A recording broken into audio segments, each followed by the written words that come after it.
Welcome back to the Business Book Club. Today we're doing a deep dive into a really powerful guide, Greg McKeown's Essentialism, the disciplined pursuit of less. Yeah, and it's important to say right off the bat, this isn't just another book on, managing your calendar better. No, not at all. McKeown's core argument is that essentialism is a systematic discipline. It's designed to help you figure out where your absolute highest point of contribution lies. Okay, your highest point of contribution. Exactly. And then crucially, to make actually doing those essential few things, well, almost effortless. That effortless part is really key, isn't it? It suggests moving beyond just being busy, beyond just ticking boxes. Absolutely. The whole mission here is understanding this fundamental mindset shift you need to make.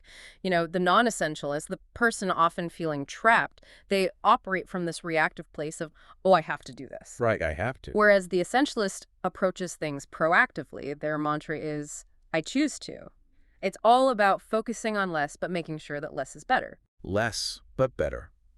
So that means we need to start by sort of resetting how we even think about priorities. And McKeown actually starts with the history of the word priority itself, which is fascinating. Oh, yeah. How so? Well, historically, when priority came into English way back in the 1400s, it was singular, strictly singular. Just one thing. Yes, the very first thing, the prior thing, and for like 500 years, you couldn't have priorities, just one priority. Wow, okay. I didn't know that.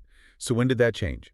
Around the 1900s, things sort of broke down. We suddenly decided, hey, we can have multiple first things, 5 priorities, 10 priorities. Which, when you think about it, is completely illogical.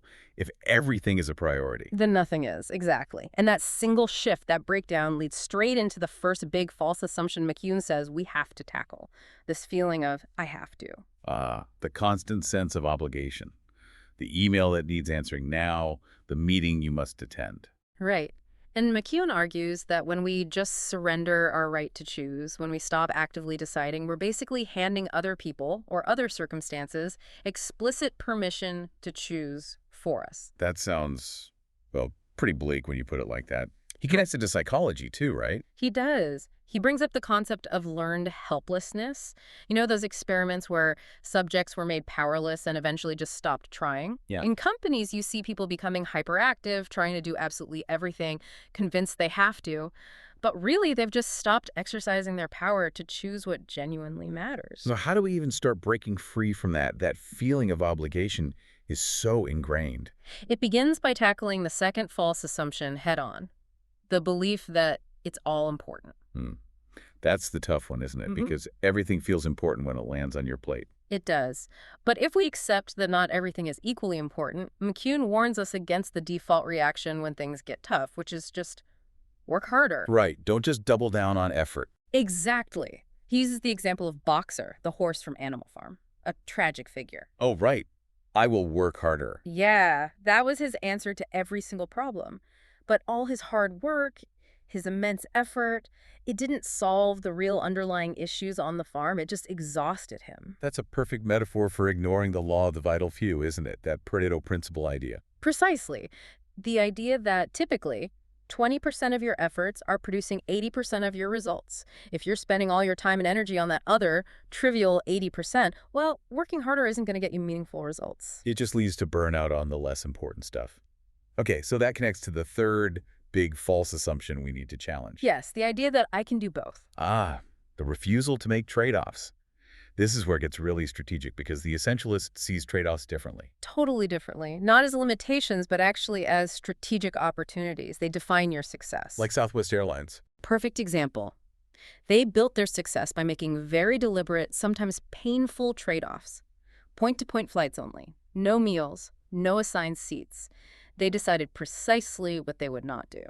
And that focus allowed them to excel at what they did choose to do. Unlike, who was it?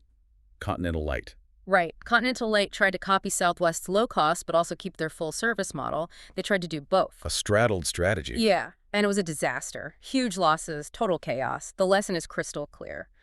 You can do anything you set your mind to, maybe, but you definitely cannot do everything. Trade-offs are essential. Okay, so we got the mindset shift. I choose, only a few things matter, I must make trade-offs.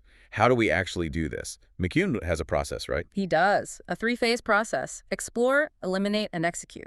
He likens it to tackling a seriously cluttered closet. You got to see what's in there first. Makes sense. So phase one, explore.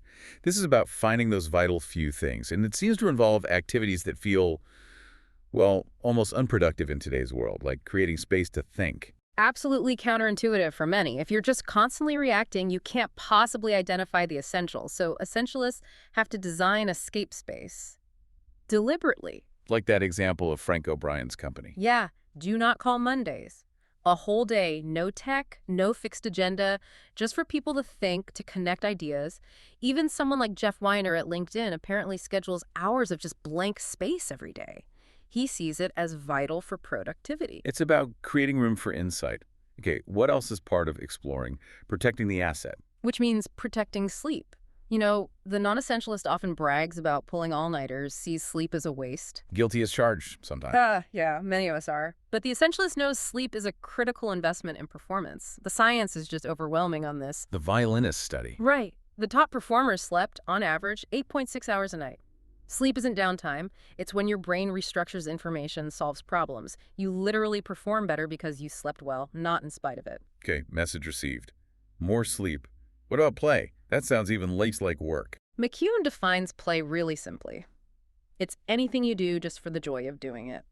And it's not frivolous, it's essential. Why essential? Well, for one, it broadens your perspective, helps you see new options. It's also a powerful antidote to stress. And stress literally shuts down the planning, creative parts of your brain. Play actually stimulates those higher executive functions. Interesting. So space, sleep, play, and then extreme selection. This sounds more ruthless. It is, in a way. This is where the famous 90% rule comes in. Yes, the 90% rule. Explain that again. Okay, so when you're looking at an opportunity, any opportunity, you score it against your single most important criterion for that decision. Just one criterion. Right. If it doesn't score a 9 or a 10 out of 10, you reject it, period. Wow. Not a 7, not an 8, only a 9 or 10. Exactly. The mantra becomes, if it isn't a clear yes, then it's a clear no. No lukewarm commitments, no maybes. It takes discipline. Okay, so we've explored, we've hopefully identified a few 9s and 10s. Now we move to phase 2, eliminate, cutting out the rest. Yes, actively removing the trivial many. And the first step here is getting absolute clarity with what McKeown calls an essential intent. So moving beyond vague mission statements like, we want to make the world a better place. Exactly. That's just noise. An essential intent needs to be both inspirational and concrete. It has to be measurable. The goal is to make one decision now that effectively settles 1,000 later decisions. Can you give an example? He mentions Martha Lane Fox's goal when she was working with the UK government. To get everyone in the UK online by the end of 2012, super clear. Yeah, you know exactly what success looks like, and you know what activities don't contribute. That clarity must make it easier to do the next step. Uncommit. It helps, but uncommitting is still hard because we run smack into the sunk cost bias. Throwing good money after bad. Or good time after bad. We hate admitting we wasted resources, don't we? We really do. We keep investing in something failing just because we've already invested so much. The Concorde jet is the classic, very expensive example. Right. Governments poured money in for decades, long after they knew it wasn't viable economically, just couldn't admit the initial mistake. It's a powerful bias.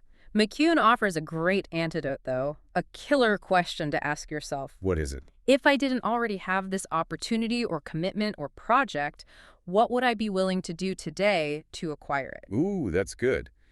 If the answer is nothing or very little. Then you know it's time to cut your losses, even if it's painful. Uncommit with courage. Okay. And the final piece of elimination, boundaries. Yes. And we often think of boundaries as restrictive, as constraints, but McKeown flips that. How so? He says boundaries are actually a source of liberation. Think of a fence around a school playground. Okay. Does the fence limit the kids? Or does it create a safe zone where they can run freely without worrying about running into the street? It creates a safe zone, increases their freedom within that space. Exactly. Boundaries do the same for our time and energy. They protect the essential, like the story of Jin Young, the employee who said no to her boss right before her wedding. Yeah, that took guts. But it worked out, didn't it? It did. She set a clear boundary, protected her essential personal time, and ultimately earned more respect and clarified expectations for everyone on the team. Saying no can be incredibly powerful. So, explore. Eliminate. Now the final phase. Execute. We've cleared the clutter. We know what's essential. How do we make doing it almost effortless. Well, the first step is acknowledging reality. Hmm. Things go wrong. So the essentialist builds in a buffer. Right, because we all fall prey to the planning fallacy. We consistently underestimate how long things will take. Consistently. So the practical tip here is incredibly simple yet powerful. Just add 50% to any time estimate. 50%, wow. So if you think a project takes 2 weeks, Schedule 3. Build in that buffer. It absorbs the inevitable delays and surprises, reducing friction and stress, making execution feel smoother. makes sense. Less panic, more progress. What's next for execution? Subtract obstacles. This isn't about adding more resources. It's about removing what's holding you back. Think of the slowest hiker concept from the goal. Right, the idea that the whole group can only move as fast as its slowest member. Exactly. So you need to identify the single biggest constraint, the bottleneck in your system. Is it a person who won't approve things? Is it your own perfectionism? Is it a faulty piece of equipment? Find that one thing. And remove that first. Don't try to optimize everything else around it. Remove the biggest obstacle, and the whole system flows better. It's about achieving more by doing less, by removing. More through subtraction. I like that. And to keep things moving. Focus relentlessly on progress, even small wins. McKeown points out that the single most effective human motivator isn't money or status, it's making progress in meaningful work. Like that positive tickets program with the police. Yeah, in Richmond. Instead of just punishing bad behavior, they started issuing tickets rewarding small, positive actions by young people. And the results. Youth recidivism dropped dramatically from something like 60% down to 8%. Focusing on small, consistent progress, minimal viable progress created huge momentum. Done is often better than perfect. Small wins fuel bigger wins. Yeah. And the foundation for all of this execution. It's focus, being fully present, managing your attention in the moment. You mentioned Kairos time earlier. Can you just quickly explain that again? Sure. So chronos is regular clock time, seconds, minutes, hours ticking by. Quantitative. Got it. Kairos is different. It's opportune time, the right moment, the qualitative experience of time. It's about being fully present in the critical moment. Essentialists strive to live in Kairos. To be truly present and focused on what matters right now, how do you cultivate that? There's a great simple question attributed to Coach Larry Gelwick's, what's important now? WIN. What's important now? Yeah. Asking yourself that constantly cuts through the noise of past mistakes or future anxieties. It brings you right back to the present and clarifies your immediate essential task. That's incredibly practical. Okay, so let's bring this all together. For the entrepreneur, the leader listening to this, what are the absolute must-do takeaways from Essentialism? I think the big ones are, first, get radically selective. Use that 90% rule relentlessly. Filter out the noise. Be ruthless about saying no. Yes. Second, define your one clear, concrete, essential intent. Make that decision that settles 1,000 others. Third, build in buffers. That 50% rule for time estimates. It's not optional if you want smooth execution. Okay, selectivity, clarity, buffers. Fourth, have the courage to set boundaries and uncommit from things that aren't clear yeses. Say no to good opportunities to protect your capacity for the great ones. And finally, fiercely protect your number one asset, yourself. Prioritize sleep, create space to think, allow for play. It really comes down to a fundamental choice, doesn't it? It really does. Essentialism isn't just a productivity hack. It's a whole approach to designing your life. It's about choosing a life of meaning and contribution, not just a life of busyness. That leads perfectly into the final thought you wanted to leave us with. Yeah, it's a powerful image McKeown shares. Think about the father who spends his whole vacation meticulously filming the beautiful scenery. Later, after his young daughter tragically passes away, he looks back at the footage and realizes he has hours of landscapes, but almost no close-ups of her. Oh, wow. It's a sobering reminder, isn't it? We can get so caught up capturing the scenery, the emails, the meetings, the trivial many that we completely miss focusing on and recording what is truly essential in our work and in our lives. Don't just film the scenery. A really powerful lesson to end on. Focus on the close-ups. Thank you for that deep dive into making life and work less, but definitely better. My pleasure. And for everyone listening, if you want more deep dives into critical business ideas like this one, make sure you subscribe to the Business Book Club. We'll see you next time. Now, that's a wrap for this episode of the Business Book Club. If you enjoyed the ride, make sure to subscribe so you'll never miss our next deep dive. Got a favorite business book you'd love us to explore? Let us know. We're always up for a good read. And hey, don't keep all these insights to yourself. Share this episode with a fellow book lover or your work buddy. who's always looking to level up. Until next time, keep learning, keep growing, and we'll see you in the next episode.